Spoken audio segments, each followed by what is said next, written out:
been married for quite a while.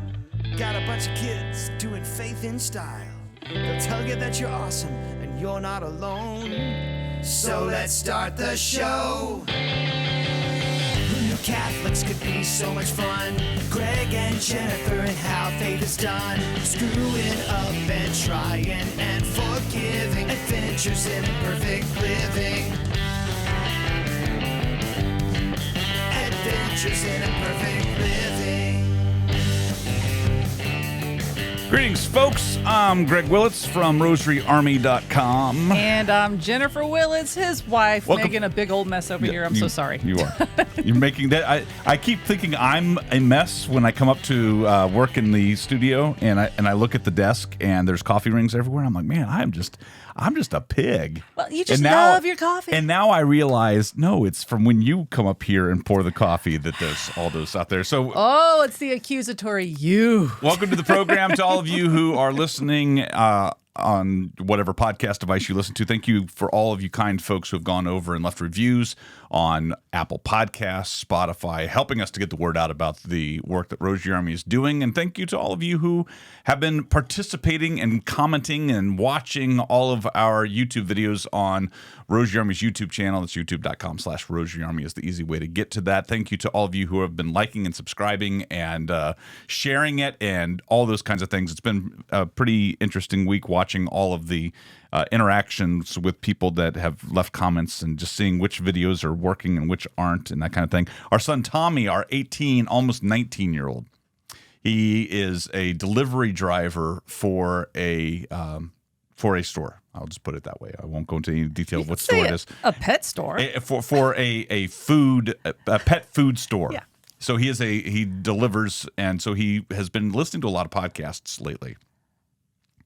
And apparently, because he drives so much now, he has lots of time for podcasts. And he's never been, he has been around podcasts his entire life. So if he's 18, and in March, it'll be 18 years that we've been podcasting. Mm-hmm. So he was a little less than a year old when we started.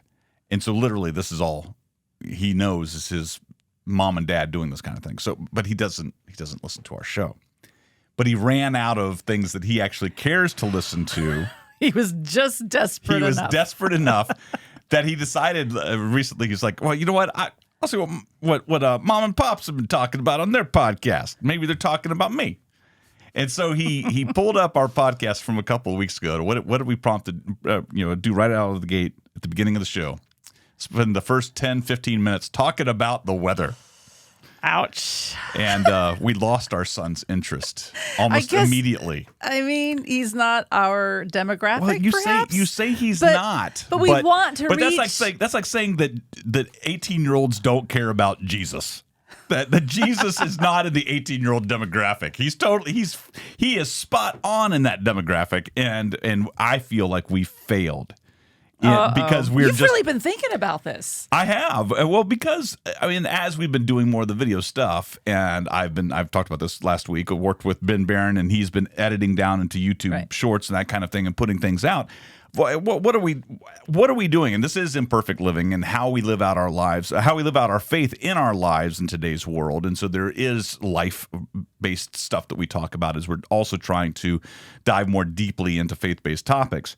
But out of the gate, what do we always start the show with? We start the show with chit-chat. How you doing? And we talk about the weather. And should we talk about the government? And, this paraphrasing REM, right? Mm-hmm.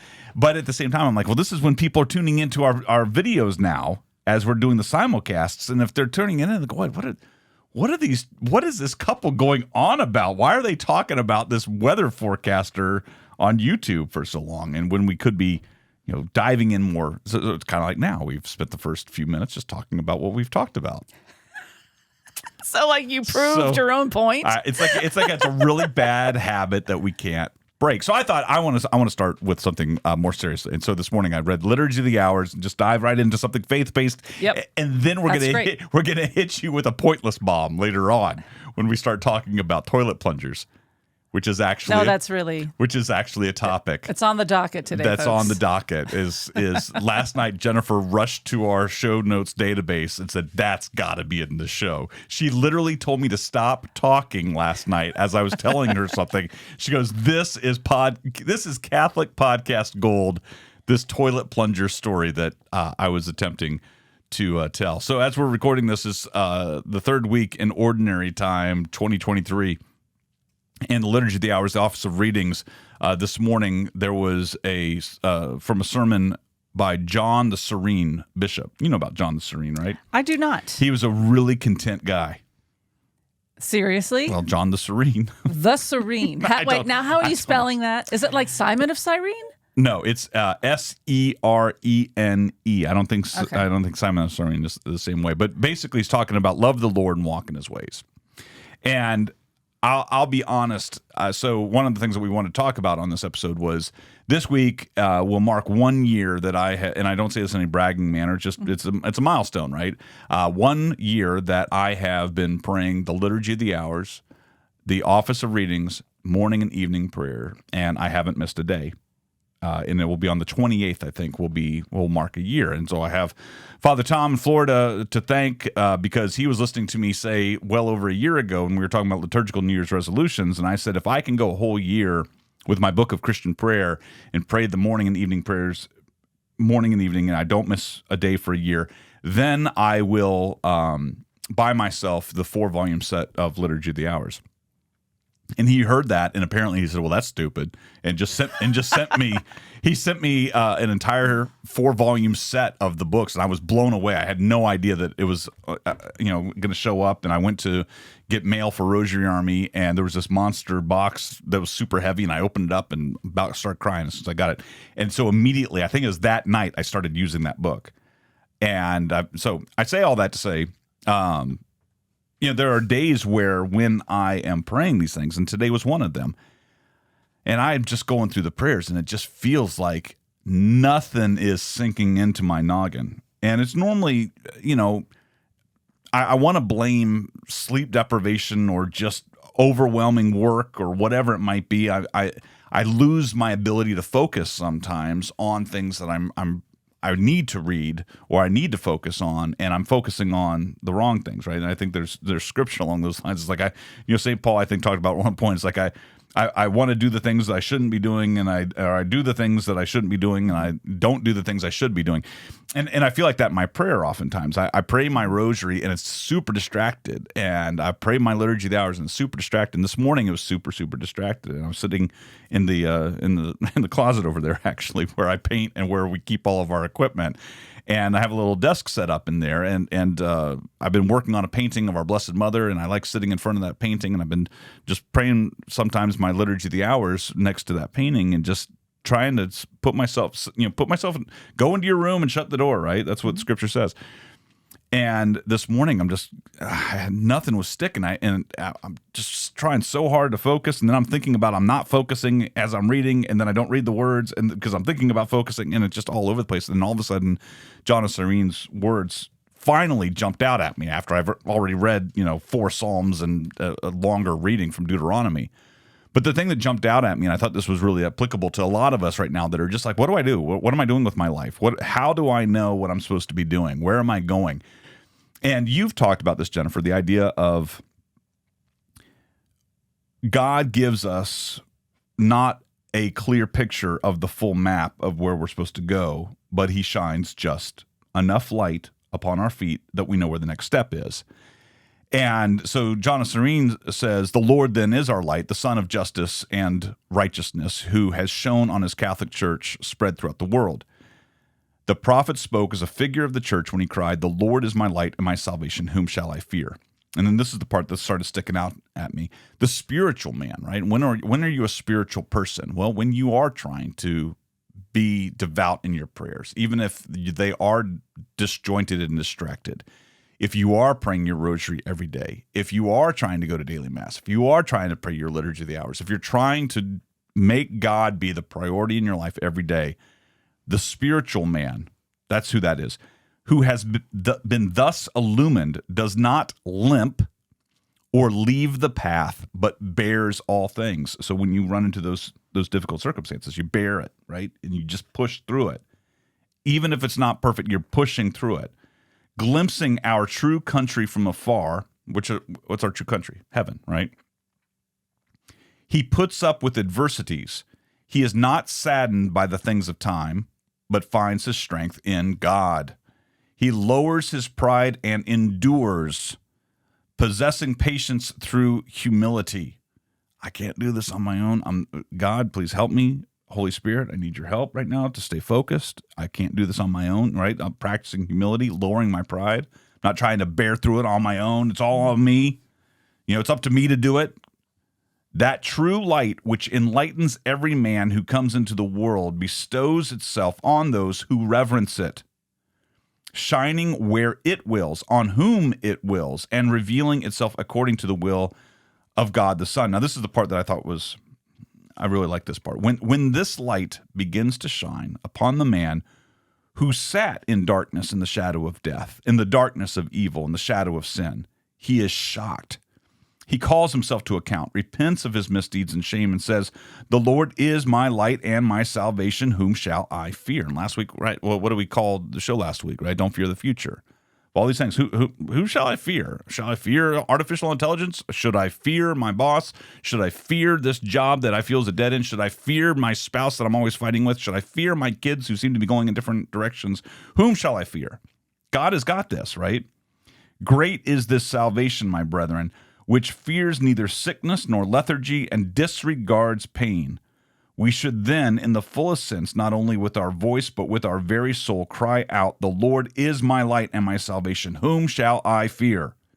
If he enlightens and saves me, whom shall I fear?" Even though the dark shadows of evil suggestions crowd about, the Lord is my light.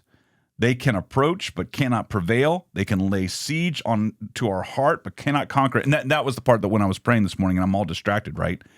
Those evil suggestions of just like, well, what about this? What about this? And you're not doing that. What about this? It's like, what are they doing? They're trying to lay siege. They're attacking the heart, but they cannot conquer it, right?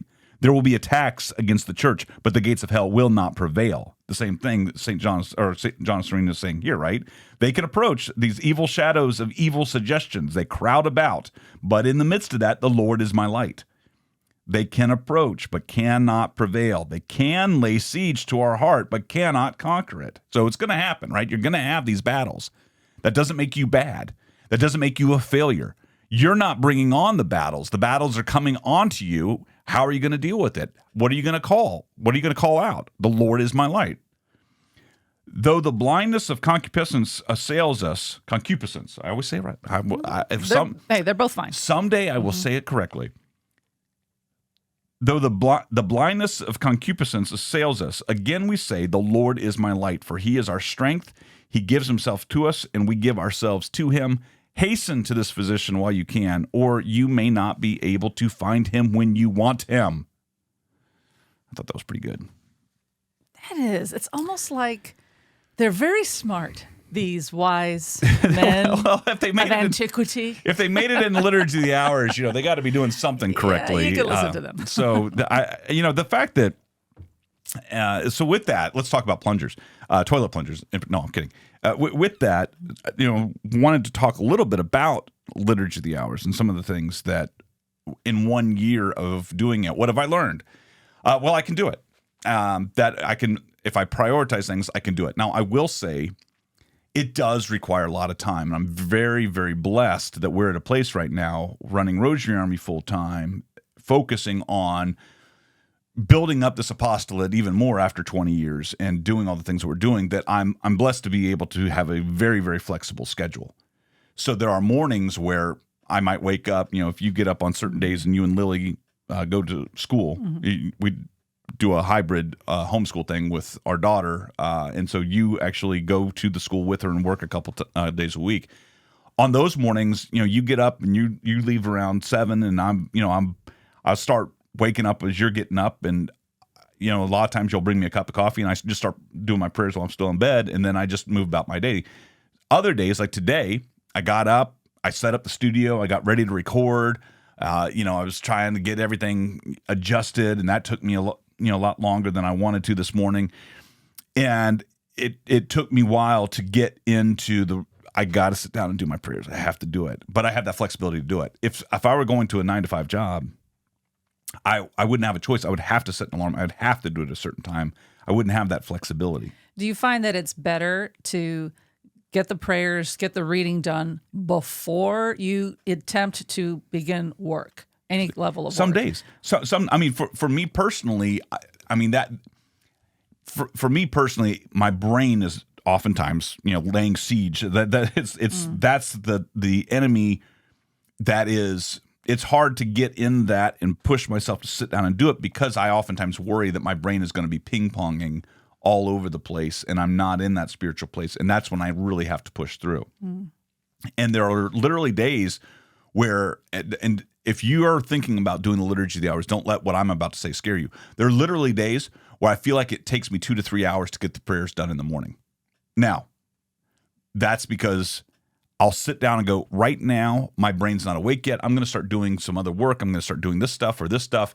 And then I'll go into the prayers. And I'll give myself permission to do some warm up. That's what I'm talking about. I have that flexibility.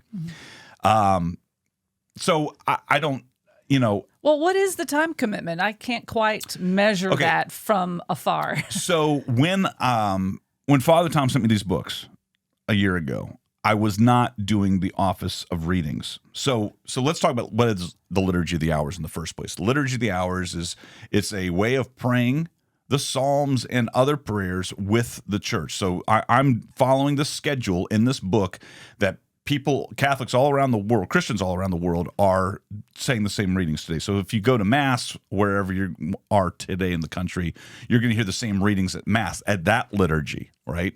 So that's the liturgy of the Mass that you are participating in, and it follows a particular schedule with particular readings. You can expect to experience the same thing. If I were to go to Mass here in Georgia right now, I'm going to hear readings, and if I went straight to the airport and got on a plane and flew out to California and went to Mass this evening, I'm going to hear the same readings. So it's the same day, right? Even though I'm in two different places. Liturgy of the Hours is the same thing. I know that the prayers that I'm praying today are the same prayers that you're going to be praying if you're doing Liturgy of the Hours. And it's broken down, and when it says hours, you're not praying full hours. It's periods of prayer. And the typical ones that a lot of lay people will pray are the morning and the evening prayer. Well, monks in a monastery or nuns in a convent or if they're on a more rigid schedule, they may get up and at 4:30 in the morning and pray the invitatory and the morning prayer then. And then there's a mid-morning and a midday and a mid-afternoon hour that's a shorter, prayer. These hours last about 10 minutes. If you really just sit down and do the prayers and you pray through them, a layperson could pray through them in about 10 minutes, each individual hour. I would say the Office of Readings is a little bit longer because there are 2 longer readings with that. And so when I got these books, before, I was only doing morning and evening, so about 10 to 15 minutes time. But I'm telling you, sometimes it's just that rev up. That rev up. Okay, I'm going to do it. Sort of like praying your rosary. It's like, I need to pray my rosary. You waste 10, 15 minutes just trying to convince yourself to sit down and do it. And that's the case with Liturgy of the Hours with me sometimes. When I got these books, the 4-volume set, I said, well, now I have the actual official Office of Readings, which will teach me more, right? What I just read was from today's Office of Readings. And I like the idea of just read this, just, sort of like it's giving me the plan. Just do this, and you can say you prayed today and you grew in your faith. You did something to know your faith, live your faith, and maybe you can then share your faith in some way, as I just did. So check, and check on all 3 of those prerequisites of evangelization, right? I knew, I lived, I shared my faith. I'm done. I'm going to the movies. Bye. So to be formed by Hollywood. So now I'm gonna go destroy what I've learned. Now I'm going to, what would be the opposite of knowing your faith? Now I'm going to flush out my faith, die to my faith, and keep it all to myself. Flush out my faith. I love that. So you have these different hours, and the time commitment. Back to your question, I would say I spend in the morning minimum half an hour trying to do both the office readings and the morning prayer. I would say it's closer to 35 to 40 minutes to do both those. Now, you don't have to do office of readings and morning prayer together. You could do the office of readings is this is a good point. Office of readings is a floating hour. I could do it with my evening prayer. I could do it on its own. I could do it anytime during the day. Right? Why are you making No, nothing. I'm agreeing with you. Okay. I'm affirming you. Okay. For a second, You are affirmed. Well, as I was saying it, and you had kind of a funny look on your face. I'm like, yeah, I am sounding like Dr. Seuss a little bit like that. It's like with the office of readings. It's like you could pray it in the morning, you could pray it at night, you could pray it. I do not like this office of readings. I do not like them, Sam. I am. The cadence of how I was speaking suddenly sounded like good old Dr. Seuss.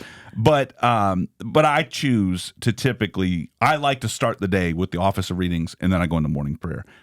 Because I like checking off boxes, and I don't like having obligations weighing and lingering, right? Yeah. It's kind of like when you say, you'll ask me to do something. You don't have to do it right now, but I'm like, I have to do it right now, because if I don't, I'm going to be thinking about it now until it's accomplished, because I need to have a clear road ahead. I need to have the ability to think clearly. So that's off. I mean, the time commitment for morning and evening, I think, is very doable for everybody. Adding in that office of readings, that's the challenge, because if I were going to an office, I could get up 15 minutes early and do the office of the morning prayers. Prayer. I could do the morning prayers. All right. I don't know how I'd fit it. Maybe at lunch or something like that, because I don't do the midday prayers. Maybe that's when so it's for you if you wanted to try to do this. Now, there's a great book. I think her name is Daria Saki. I'm almost positive her last name, Sockey. I hope I get this right. And it's the Everyday Person's Guide to the Liturgy of the Hours or something like that. We did an interview with her years ago when we were still on radio. I think if you go to gregandjennifer.com and then click on podcasts up at the top and then Imperfect Living and do a search, that you could probably find, just search for Liturgy of the Hours. And she did a great recap in this book. Her book is what helped me to first start kind of tiptoeing into praying the morning and evening prayers. It's 10 plus years ago already, which it really blows me away. And I used to have a really hard time with this. The idea of praying the Psalms. I don't know if you remember, we had discussions about this on the radio. Do you remember this? About I really had a hard time praying prayers that someone else wrote.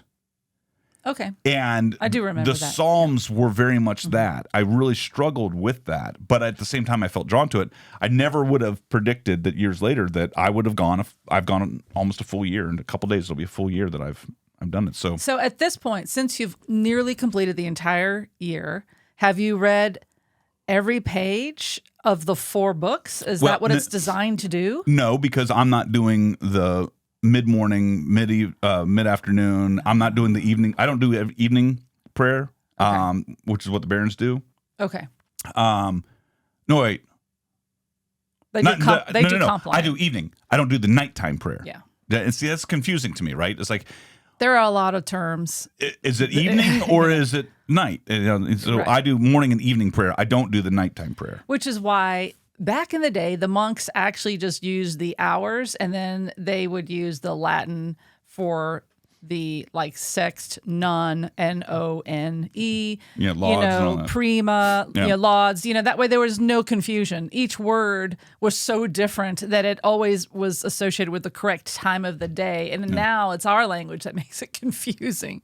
So, I so think can you imagine not doing it? No. I have said this recently on our show. At some point I had in prayer. With all the stuff that we have going on right now, and in addition to some of my mental health issues as well, I tend to really dismiss. I tend to dismiss things that I'm doing and accomplishments that I have, and so I have a hard time seeing good in things, and I particularly myself and what I'm doing. And I oftentimes, not oftentimes, pretty much always, I'm always fighting against the feeling of failure. It's something that I'm dealing with. I just constantly feel like I'm not doing good enough. I'm failing in everything. And at some point in the last year during prayer, and I don't remember where it was, I can count on one, maybe two hands, the times in my life where I felt like God, very clearly gave me instruction, a directive, right? And I don't know where this came from, but I feel very strongly that for me personally, and I've said this recently, as long as I pray my Rosary and my Liturgy of the Hours every day, everything else is going to be taken care of. God is going to be my light, right? God is my light. I don't have to worry about the other stuff. If I do those things and then I just keep pushing forward, even if I am not necessarily, I have so much work. I have more work to do than I possibly can do. And so there are days where I'm like, I don't know if I'm doing the right work. I don't know if I'm doing the right thing. God can course correct all these things. We said this last week. God can take any of my efforts and he can bring fruit out of it. And I just have to trust that. But for me, is the thing I can be sure of that I'm doing right is if I pray my Rosary every day and I'm doing my Liturgy of the Hours. That's something I felt like I was told, right? And part of it is because I've talked about Tuesday, week 2 of the Psalter, the readings in particular, says surrender everything to God and he will take care of it. And that's something that's like, how I surrender is by saying those prayers. And then I do as much work as I possibly can do. It's very Mary and Martha. You have to choose the better part. And Mary and Martha were the sisters in the time of Christ. And Mary just wanted to sit at the feet of Christ when he came to visit and just be with him and listen to him. And Martha was like, no, we have to serve. We have people here. We have food in the kitchen that we have to get prepared. And what are you doing sitting there doing nothing? I need you in the kitchen, Mary. And Martha, with a great intention, wanted to be hospitable and serve her guests and make sure everything was perfect. But it kept her so busy that she missed the mark by not being with Christ. And it's always a powerful opportunity to reflect on which sister are you? Are you the Mary or are you the Martha? And a lot of times I think we bounce between the two. And tethering to Christ, whether it be through reading scripture, reading Liturgy of the Hours, meditating, praying, that's you choosing the better part. And but there is a time to be there is a time to be the Martha. Be Martha, right? We have to do work. And so I would say even in the course of a given day, we have hours of Marthahood and hours of Maryhood, right? Mm-hmm. And that's what I think that this is allowing me to do. Liturgy of the Hours and the Rosary has allowed me to be a Mary when I pray my Liturgy of the Hours and the Rosary. Mm-hmm. And having done that, knowing I have given my time to be with Christ, now I can be a Martha and work for Christ. And that's helped me a lot. Mm-hmm. So that even when I'm doing, and the other day, I don't think I told you this. I know I told my therapist I did this yesterday. I had to sit down because January's already almost gone. And because I have such a hard time, as soon as this show's over, I will forget 95% of what we talked about. And I will if you were to come up to me and say, hey, that was a great thing that you said, I will disregard it because I can't remember the feeling that I had at this moment. It's just, it's very frustrating. So I had to sit down and the other day, I'm like, I really want to be able to capture this year the good that is actually happening, that God is actually doing through this apostolate so that I can clearly see it and then I can clearly share it at the end of this year with people. And so I started going through and just in January and writing it down. And what's funny is I did this exercise just a couple days ago, and I went through all my to-do list, and I found what tasks were accomplished, and I copied them over into this list. And I had forgotten all about things that we literally just did the day before. Like, for example, we've recorded. We now have 23 PSAs running in circulation on EWTN radio. That's pretty big. I mean, 20 years ago, I would have been doing backflips if we'd had that opportunity. I would have been beside myself. And now I'm like, eh. And I just disregard these things. And it's not good. I'm not defending that, but it's like I just go, eh. And because it's time to move on to the next thing. I did it fine, and now I got to move on to the next thing. Because if I don't, then that's the Marthahood that's coming out, right? And it's a disordered Marthahood, not a good Marthahood. And so there were other things that, we have done these videos now every week, and we've launched, 20 something of those YouTube shorts, and we've had thousands of views, and I just disregard these things so quickly. And even though I have a list of things that have been accomplished in January already, and outreach and doing things to grow Rosary, I just totally disregard it. And it's not. I don't know where I'm going with that part. I kind of went off on my own little tangent, but it's these prayers are keeping me tethered. These prayers, yes. and that reading this morning. Where's my light? Right? Where's my light? Just keep in that light, and everything else is going to come together. Right. Well, I think that the point of looking at what you have done, the accomplishments that are actually true, can go toe to toe with that other core belief of thinking that you're a failure. It's the evidence you need to start beating that other idea down. That how can you say you are a failure when you've done A, B, C, D, E, F, G, a list of things? That it contradicts you. Stop it. I'm telling you. I see the contradiction. And you're like, yep, I see it. I still think I'm a failure. No. Listen, I do actually. We put this down to talk a little bit about therapy update because we've gotten a lot of emails. Really weird emails. I know. No, it's really weird that we've gotten emails. The emails are not weird themselves. Right. But literally just yesterday, I'll talk to my therapist. I'm saying, listen, I totally understand this is disordered.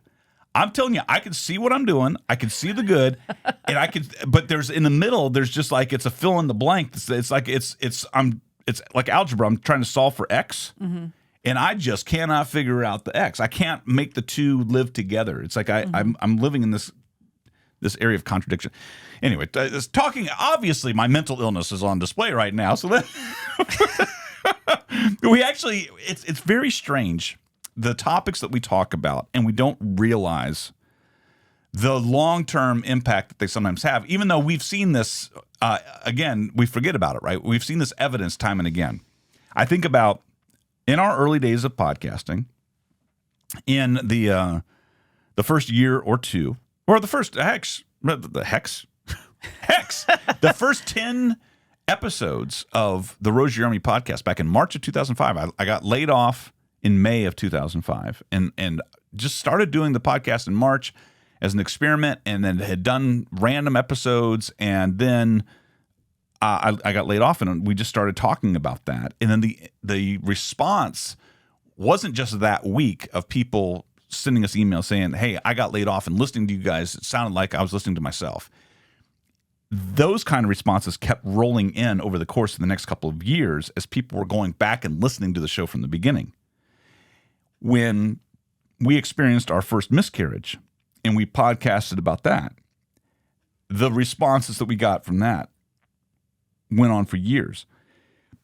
Well, the same thing is kind of happening right now, which is, over the last few years, we have been delicately getting. I just realized I'm wearing my headphones the whole time, and I don't need to. You should tell me. You take off your headphones. I thought you wanted to. I was gonna let you do it. I'm so used to it. I'm so used to always wearing them, and then I just looked up at the screen and I saw that you weren't wearing yours. I was like, oh, I look like Mickey Mouse. Just lately, again, we've been getting emails in the last week. We have gotten 3 comments from people about the discussion topic from a year and a half ago when I first started going to EMDR therapy. Now, EMDR, we haven't talked about it in a while, so we'll give the acronym again. It stands for Eye Movement Desensitization and Reprocessing. It sounds like a bunch of mumbo jumbo. The idea of it, the concept of it, started developing in the late 80s. The idea is like, think about when you sleep, what do your eyes do? They go back and forth, back and forth, back and forth. It's just your mind processing things. And that the processing is why your dreams are so weird. And I always use the joke. There was a Larry David, I think. No, not Larry David. Larry something or another. There's a comedian from the 80s. I remember his stand-up routine. And he was talking about dreams and how weird they are. And he said, you're like falling down a wine shaft. You're falling down a mine shaft, and then suddenly, poof, you're in a parade. That's how quickly dreams change on you. And in EMDR, you're sort of mimicking dreams in that you're having this left, right stimulation, where in my case, I hold these little paddles. They're not electroshock paddles. They're just like the little buzzers. Bzz, bzz, bzz, bzz. They go left and right. Some people in EMDR treatment, some therapists will use a light bar where you just watch a light that goes back and forth, left to right, left to right. There are other ways. You might have seen Prince Harry talking about this on talk shows because he's done a version of EMDR, and the therapist will just have him tap his own knees, left, right, left, right, left, right, go back and forth. And the idea is when you're doing this, you pull forward a painful memory, a traumatic memory, and that was never properly processed. And by doing that left, right stimulation, you're kind of doing what your brain does when it's sleeping, and it's taking those weird things that's in the brain and putting them away and processing them properly. Okay, I have a question right there. If the brain was not able to process it correctly then how is it better able to reprocess it now when you recall it and you're using the eye movement? How does it know the difference? Well, if it misfiled it originally. So I'm going to ask that question back to you. Okay. Okay. What do you think is happening? Why do you think it can do that? File it properly Yeah. the second time around? Yeah. Maybe because it's not actually happening, the memory. I mean, Well, the event is not actually really live. It's a recalling. So it's not as powerful, so easier to manage. Okay. So It's a guess. I don't know. why is it not as powerful? Because it's not live. It's not. Because time has passed, right? It's Okay. not live. Time has passed, right? All right. So that's one thing, right? So I think about from childhood trauma, for me in particular, there's also the maturity sides of things, right? So something that happens to you at a different part of your life, even if it happened to you as an adult, you may not have had the knowledge and maturity to be able to handle it, or you may have had previous traumas that prevented you from knowing how to properly process it now. And so in my case, and why EMDR is still going on a year and a half later for me, and why I still have to go to weekly therapy, it's because it's not just because of one or two core traumas.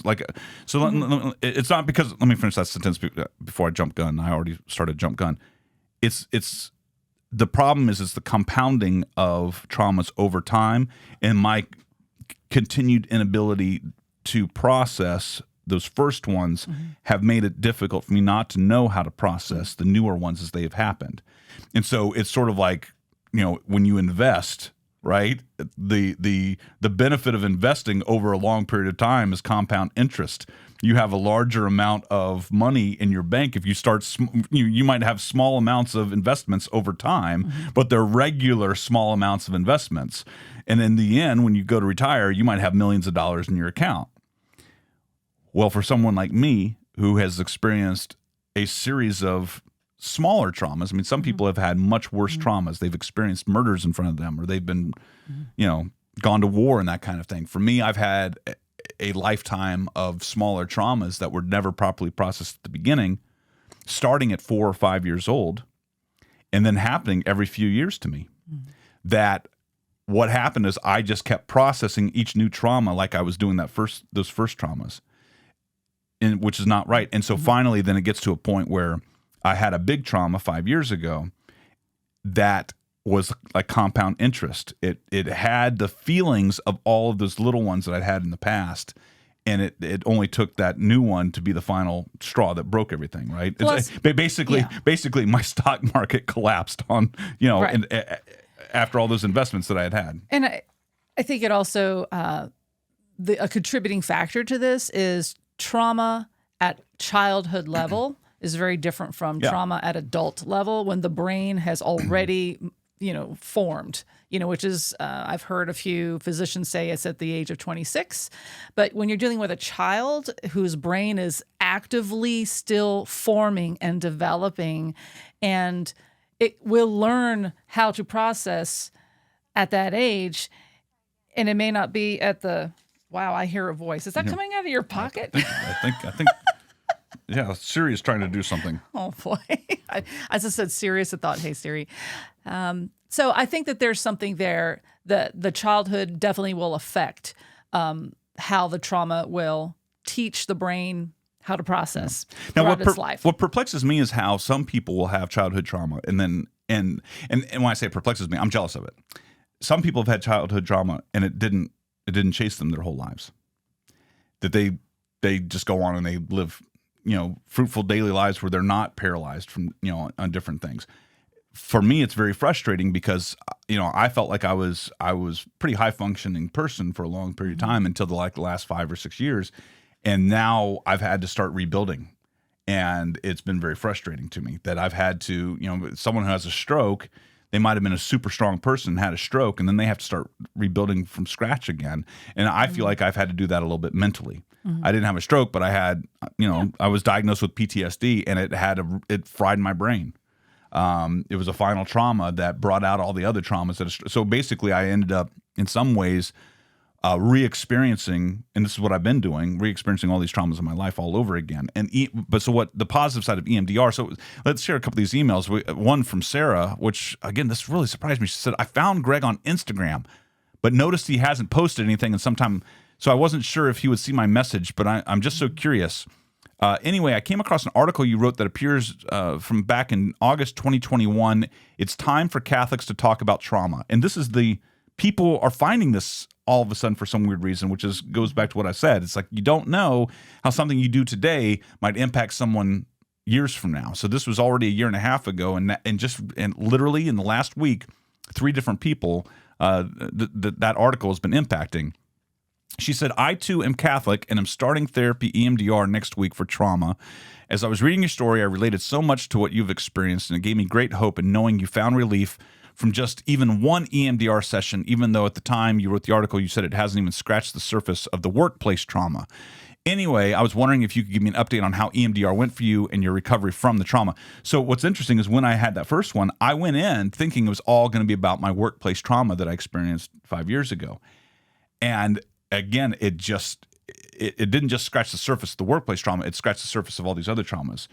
And so, for example, we've talked about this, childhood sexual abuse that happened. And in my case, and I wrote about this on my Substack recently in a post called Unseen Frequencies. And I could talk about it now. It's still difficult for me to talk about. I don't like to talk about it, but I can, and I want to because I know it's beneficial to other people. But when I was, I think I was 4 or 5, 2 neighborhood boys, brothers, molested me. And, just saying those words, I feel tears wanting to well up in my eyes, but then it's not as strong as it was a year ago, and that's because of EMDR, right? So EMDR is desensitizing, eye movement desensitization, and now my therapist and I are working on reprocessing because that one moment led to a lot of other traumas. It led to a lack of trust, right? So people that I told about it at a young age, to my knowledge, did nothing. So there was a lack of trust there. There were some other psychological and verbal and even slightly physical abuse that occurred to me around the age of 6 from people that I trusted. It broke something. And so these are little things. And then moving around as much as I did, there's instability. This lack of belonging. And then finally, when I found a place where I belonged, that was taken away from me after 2 years. And, all of the everything is unstable, right? That's what I was learning. And I didn't belong. And I started to feel like a failure. And then other things that have come up in EMDR, and again, it's what EMDR does is it acts like a dream in that your therapist will have you focus on the negative feelings as you're doing the left right stimulation. And what happens is you're focusing on that one thought and then something else comes up. So like in a dream where you're falling down a mine shaft and then you're in a parade, in EMDR, he had me start focusing on that sexual abuse as a kid. And all of these other touch points throughout my life just started coming up out of nowhere. And people that I totally forgot about were coming to my memory. And other strange memories and positive memories too. Positive things started floating up. Things I'd forgotten started coming up. And so I have been going to therapy now nearly every single week since June of 2021. We don't do EMDR every week. I'd say we do EMDR about once a month now. We did it 2 weeks ago. We didn't do it yesterday. But my therapist says definitely next week we're going to do it again. It screws with my sleep. But what's happening is things are getting processed, and it's taking a lot longer than I wanted. But what I've realized is there was a lot of damage done that I wasn't willing to acknowledge from people very close to me, and for their own sake, I can't publicly say that, the details of that. But I'm sure a day will come where I will talk about those things. But some bad crap happened to me when I was a kid. I mean, plain and simple. I mean, some bad stuff happened, and that's what I'm dealing with. And so I talk about this, and I've shared these links of unseek frequencies and dealing with anxiety attacks and that kind of thing, because a lot of other people are dealing with these. And a lot of other people have things from their past. And so what are my recommendations to you? Well, finding a good therapist was really hard for me. But I believe it's a little bit like going on a retreat, in that when you get to the one that you're supposed to get to, it's because God says it's time for you to get to that person. So taking it to prayer, I think I had to go through a lot of pain to get to a point where I realized that I was willing to go as far back as I've gone. Because while I still say what happened at my last job was completely wrong and unfair, and the people that, basically the workplace mobbing was completely inappropriate, and I'm still frustrated by that situation. It was stuff that happened before that as well, that it was the compound interest. What they did was completely wrong. And even if the stuff hadn't happened to me as a kid, it probably would have still had a negative impact. Now, would I have needed to go on disability at that time? I don't know. Who knows? But, I think that if you're listening to this or watching this right now, and if you're dealing with some level of trauma, you're listening right now, and especially if you've got tears in your eyes because you're feeling something, you're remembering something right now, and you haven't dealt with it. Many dioceses, if you're blessed enough to live close, to a metropolitan area, many dioceses have Catholic therapy associations in their dioceses. You can oftentimes contact your parish, would be the first place I would start, and say, do you know of a Catholic therapist in this area? They may recommend the diocese, but you have a Catholic parish near you. Call the Catholic parish and start there. Tell them, I'm dealing with trauma from childhood, and I know I need to do some work. Do you have any recommendations? Hopefully they will have some. If they don't, there are Catholic therapy associations online. We got an email from Suzanne. She was asking about, do I know of any online EMDR programs online that are legitimate? There are some subscription services. I really feel like you need to have the therapist. I mean, you can do some on your own, but you really need to have someone who knows how to process it with you. I think that's been highly beneficial, and I've been very blessed. Now, I will say about where I'm going right now, if you've been listening to the show for a while, when I started, like I said, I've been going to this one place since June of 2021 on my third therapist. Now, the first one worked out great. I hit the jackpot, but I went to 12 sessions, and then he said, my wife and I are moving.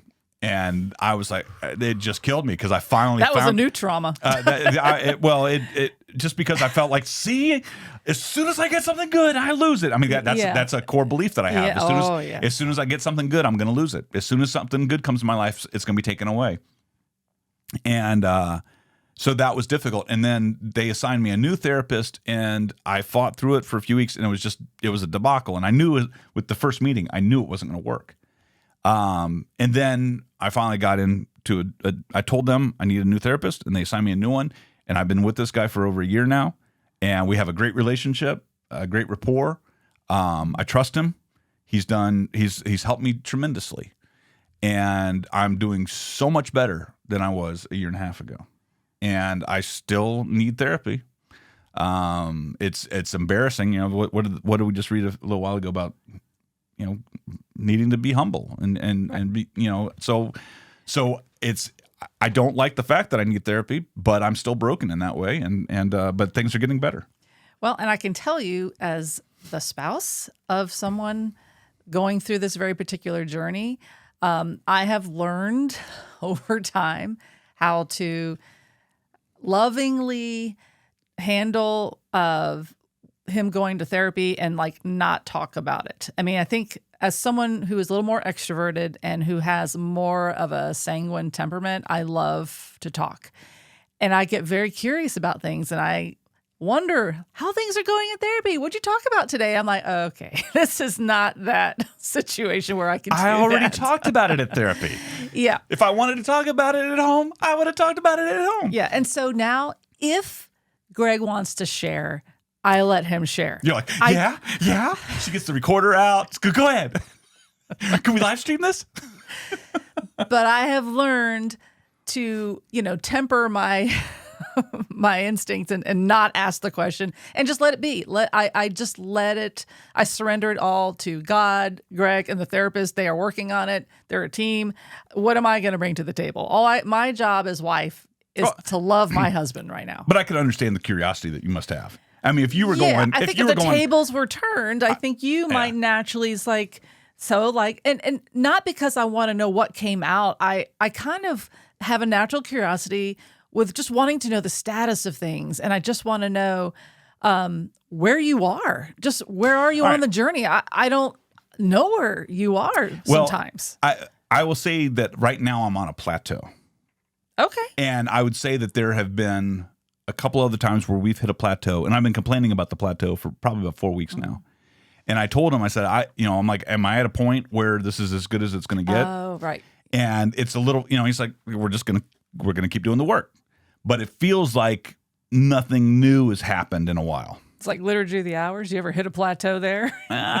No, it's different. Where it feels like... No, there are days where it's boring and then the next day is fun. I mean, it's not the same. Okay. This is like, I just kind of feel like, what are we doing now? What's our next, where are we trying to get? Mm-hmm. Because what I have a hard time imagining is, being the kind of person who could go back to doing things in large groups, social groups again. I can't even imagine doing that again. No, and you don't have to worry about that, Greg, because by the time you get ready to do it, the world won't even have that anymore as an option. What do you mean? We're all going to be all isolated and separated. No, and living that's not there true. Is no social that's events not true. to go to anymore. But like I'm joking. Going to the school, right, for some fall festival or something. I went last year. It was horrible. Talk about that was probably the closest I'd come in a while to almost having a panic attack. That it was terrible. And so this year it's like, you didn't even bring it up. There wasn't even an invitation for me to go to this thing. And I hate that. And I hate how I was explaining this to some of our neighbors because we went to trivia with our next door neighbors. I could totally do that. That was fine. Why? Because I've been to trivia before and I've never been embarrassed at trivia, and I normally do good at trivia, and there's beer. And it's very controlled. It's controlled. No surprises. I'm at my table.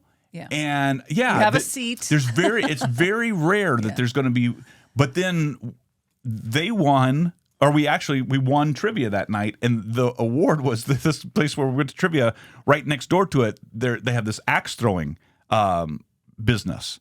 And I've never axe throwing business. It is. I've never gone axe throwing before. Yeah.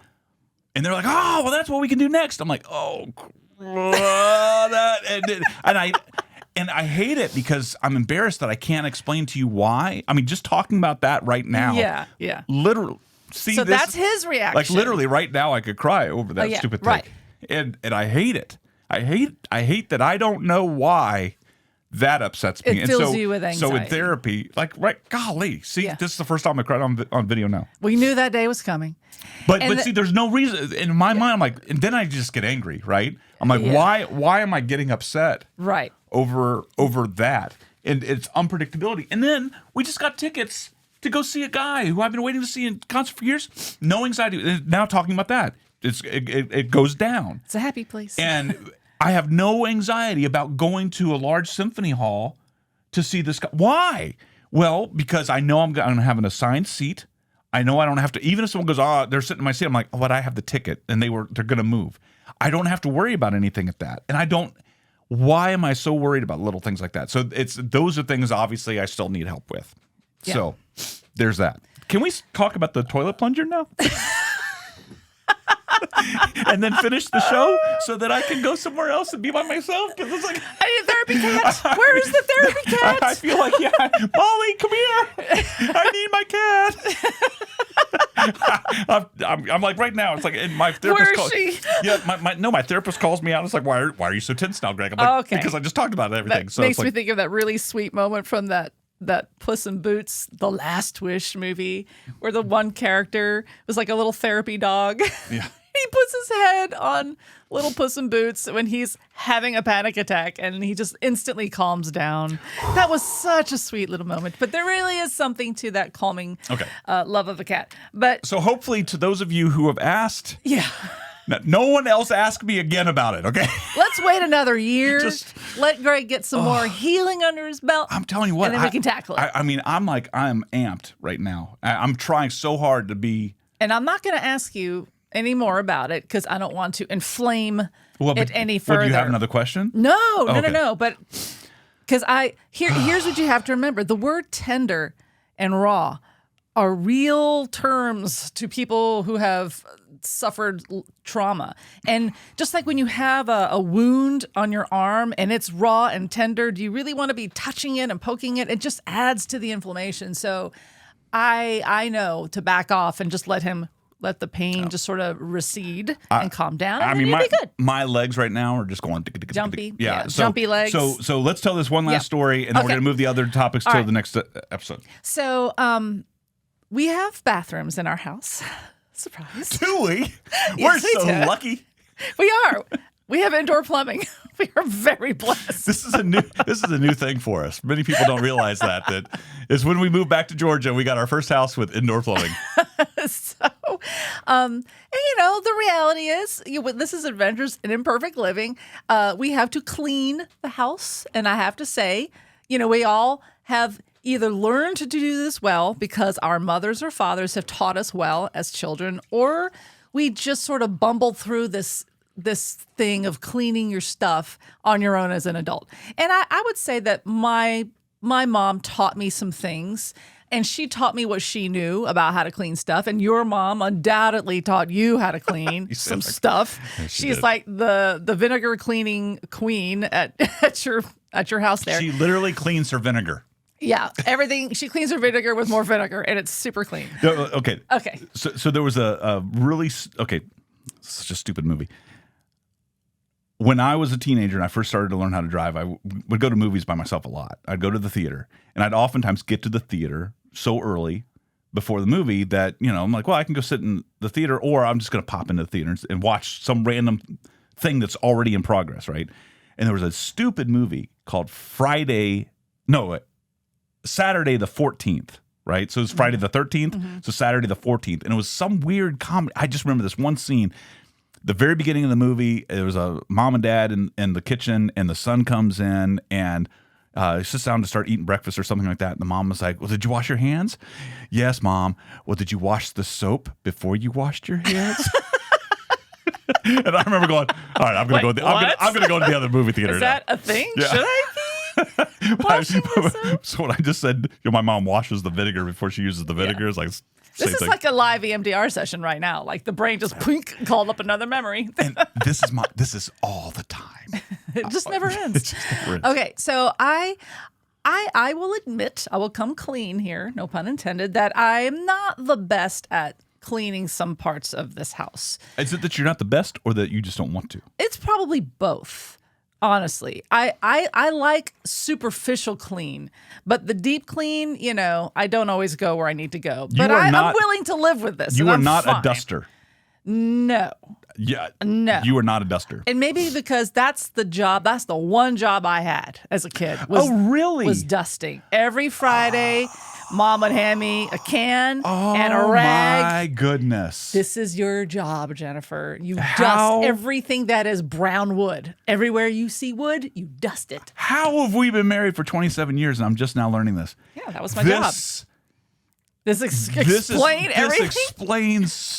Yeah, I'm done. I'm done. I'm done dusting. I'm not going to do it anymore. It's never ending. And you don't even try to get the kids to dust. No, I don't even ask the children to do it. If something is going to get dusted, it's because I'm like, I'm like, and I finally dust it myself. Yeah. I go on dusting spurts sometimes when you're not home. Oh, good. because it just drives me nuts. Yeah. Like this table right over here, it's super dusty right now because we keep moving stuff around. I'm like, I don't know how all of a sudden it's dusty. Right. Okay, well that's one element of cleaning. Okay, so then bathroom is another. And I remember Mom handing me that green cylinder can of the green powder. Everybody knows. Comet. Yeah. That was my number one cleaning tool, and some kind of brush or sponge. And that was it. It's like, okay, she would say, clean the bathroom. And I would have just those two things to clean the bathroom. And so I would, those are my memories of cleaning, but I don't really know if that was the best way. And now we have all this technology, all these cleaning tools, and now we have the internet, of course, to help us find best way of cleaning toilet.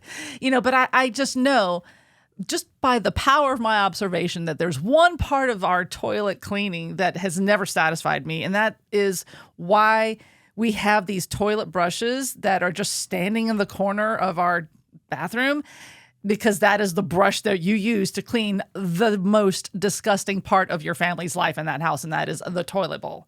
It is so gross, and yet we have this brush, and I'm using the brush, and I'm cleaning the toilet, and then I'm like, I'm about to take this dirty brush and put it back in the canister and let it sit there for God knows how long until I reach for it again and repeat the action of cleaning the toilet again. And I'm like, at some point, we have to address the elephant in the room, that brush has got to be the mother lode of all germs that could destroy a civilization. And yet I'm holding on to this, not just in one location, in every bathroom of the house. I'm like, there's got to be a better way. How expensive are those brushes, though? How expensive are those brushes? I don't know. They're not expensive. I think here's the well, duh, stupid head part of us.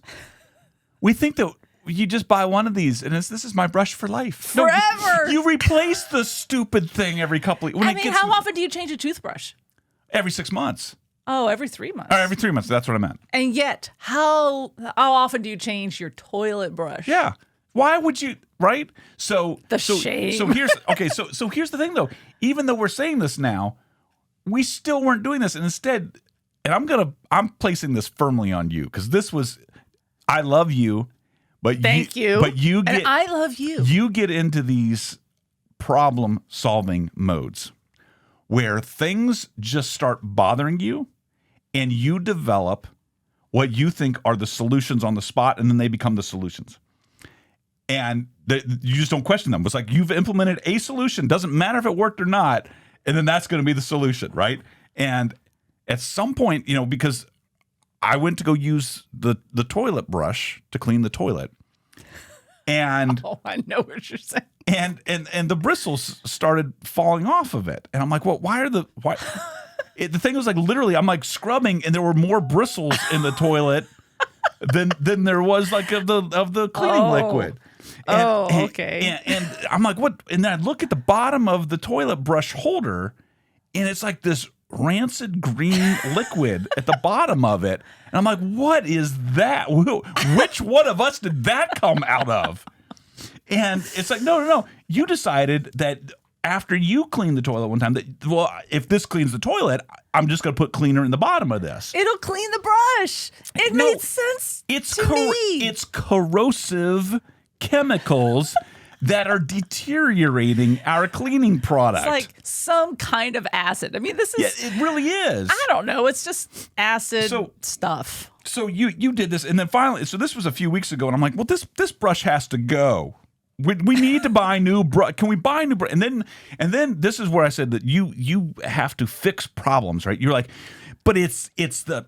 You're offended by the technology of toilet brushes in general, and then you said what you said. Well, then they sit around and they just get nasty, and I don't remember what made me have the aha moment. I'm like, I started looking around for. I think it was a disposable solution. I think I started looking for on YouTube. I think I looked it up and said best toilet cleaning solution, because I'm just like, well, now let me fix this for my wife. I'm the man. I'm gonna be a man. I'm gonna figure out how to clean the toilet better. And almost immediately I saw this brush, or it's a handle with these little pads that click onto the end of it, and then it has the chemical already in it, so you don't have to buy the separate chemical. And then you swirl it around in the toilet, you clean it, and then you just click a button on the top of the handle, and then the cleaning pad falls off into the trash. And then the video I saw, the woman just sprayed the handle at the end of it, and so it was clean, and you pop it back into its holder. Great solution. So I went on Amazon, and I ordered it. We apparently did not quit Amazon. And, for our discussion of that, but we still haven't quit anyway, but I'll just make it sound like we did. And then 2 days later, this toilet brush shows up, and now we need to buy these for the other bathrooms because it works really well. As soon as the toilet looks dirty, pop one of these things on, clean it real quick, throw it away, you're done. Lickety split, 60 seconds, toilet cleaned. Well, yesterday, so now 2 weeks have passed. We solved the toilet brush problem. All is well. Solved the toilet brush problem. And then yesterday, I'll just say that someone had need for a plunger. A family member. A family member. Happens. Won't say who. But a plunger was required. May or may not had to have discussed it at therapy. But and how many plungers do we have in our house? I think our 3 I think we have 2 for our 3. Okay. We have one upstairs and we have one for downstairs. We do have one upstairs. Yeah, there's one up here. Okay, I did not know that. But that shows you how often I come up here. So yesterday, and typically, how often do you use the plunger? Oh, that's like a couple of times a year. Okay. Very rare, but it happens. But I feel like I have had plunger duty more times in our marriage than you have. Okay. And yesterday I had plunger duty, and I went to go use the plunger in the bathroom that you and I use. And so the plunger it has its own little cradle so that when you put it in there, it's the germ the cradle. germ water goes into this little cradle thing, right? And then it dries up and dissipates or whatever. It's supposed to dry up and dissipate. But I went to go pick up the plunger, and the plunger is connected to the cradle. Which is not right. It's not supposed to do that. No. And I'm like, okay. And then I kind of reach over and I'm like, I'm wearing socks, right? This is literally the process that goes through. If I touch it with my socks, then I have to change my socks because later on I'm going to lay down on our bed, and I can't lay down on my bed if my sock has touched this thing. Literally. These thoughts all day long. These are the processes. Germ transference. That had germ transference, yeah. Mm-hmm. Like, I won't let Tommy come walking into the studio if he's wearing shoes. Let's not talk about the children yeah. and Greg with germs. No. So I'm trying to figure out how do I touch this thing? How do I touch this? And I realized, now I'm trying to move about my day, and this was not on my schedule to be dealing with this bathroom maintenance. And I'm like, I'll just touch the stupid thing. And so I picked up. You can wash your hands. I picked up the whole thing. Yeah. And now I have my left hand is cradling the cradle. All right. I'm holding the bottom of this. Yeah. And then my right hand, I'm holding the plunger handle. And I go to try to separate the two, and it's stuck. I'm like, is this just suction? And then right when I have that thought, the two separated and went, and green specks of liquid came flying out of the bottom of the toilet plunger cradle. The green specks, they were almost black specks, really. Dark green specks sprinkled on the toilet, sprinkled on the floor, and this smell that can only be described as the residue of Satan's last enema. Like a cloud. Woof. And I'm in a small space. And I look down, and what is in the bottom of the plunger cradle? Cleaning fluid that someone decided at some point, well, this is how we keep this clean. Not that it won't start rotting the rubber ring of the plunger. Not that it won't start deteriorating the cleaning mechanism. Not that it will turn it into this molten mass of melted rubber, feces, urine, and Clorox all mixed together. And so now I'm holding this bowl of with your bare hands. With my bare hand, this bowl of muck in my hands. And I go over to the bathtub, and now I'm gonna have to clean the bathtub too. So now I have a dirty toilet. My hands are nasty. This melting plunger and the bathtub, and I pour the stuff in, and I got the hot water, and I'm just like taking the bottle of the bleach stuff, and I'm like spraying everything. I'm spraying the plunger up and down. I'm spraying the cradle up and down. I'm spraying the bathtub, and then I rinse it all out, and then I just like left the plunger in that cradle there. I was like, I sprayed it down one more time with the bleach. I think we just need to toss it, right? It's probably we destroyed. Until we get a new plunger. Okay. I don't know. And then here's what made it even worse. So I finally get all of this stuff separated. I get it cleaned, and now I have the plunger, and I go over, and I am not kidding you. I walk over to the toilet, and the bowl is still open, right? And it still needs to be plunged. And I got the plunger in my hand, and I'm walking over to the toilet, and I'm moving the plunger down towards the water, and at that moment it goes blug, blug, blug, blug, blug, and all the water went down. It went down on its own. I didn't even need to go through all of this. It was just like, and I'm just sitting there holding this nasty plunger. I'm going, for nothing. I'm like, man. And so this is why. This is my life. That story right there. That just exemplifies everything right there. So, all right. With that, that's your imperfectly ridiculous story. See, but for the week. Now I know. Don't do that. Toilet bowl cleaner. That's what I used, everybody. I will admit it. How about just rinsing it off in the bathtub after using spray it down with bleach, and then you're done? That just seemed like, but then putting all that filth in the bathtub, because I'm not going to clean the bathtub.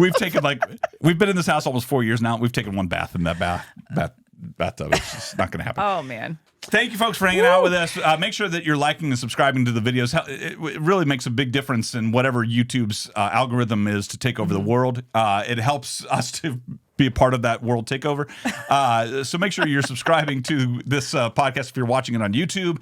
Make sure also, if you are listening to it, that you are leaving reviews. So we haven't had any reviews over at Apple Podcasts in a long time. And just whatever you can do to help us get the word out. If you have access to putting comments in your church bulletin, if you're a priest that is listening to this or watching this, let your congregation know that if they sometimes feel alone and they want to grow in their faith and feel like they're part of a community, that they're welcome to listen to Adventures in Imperfect Living and find out more resources at rosaryarmy.com. Also, do we have a newsletter anybody can sign up for? Well, you can go over. The easiest thing to do right now is we're still building up School of Mary and getting ready for that launch. If you go to schoolofmary.com, there's a form right there. Just put in your name and email address, and you'll be added to the wait list of School of Mary, and you'll be added to Rosary Army's mailing list so that you'll find out more information. And I send out emails. I try to on a weekly basis, but I haven't this week yet.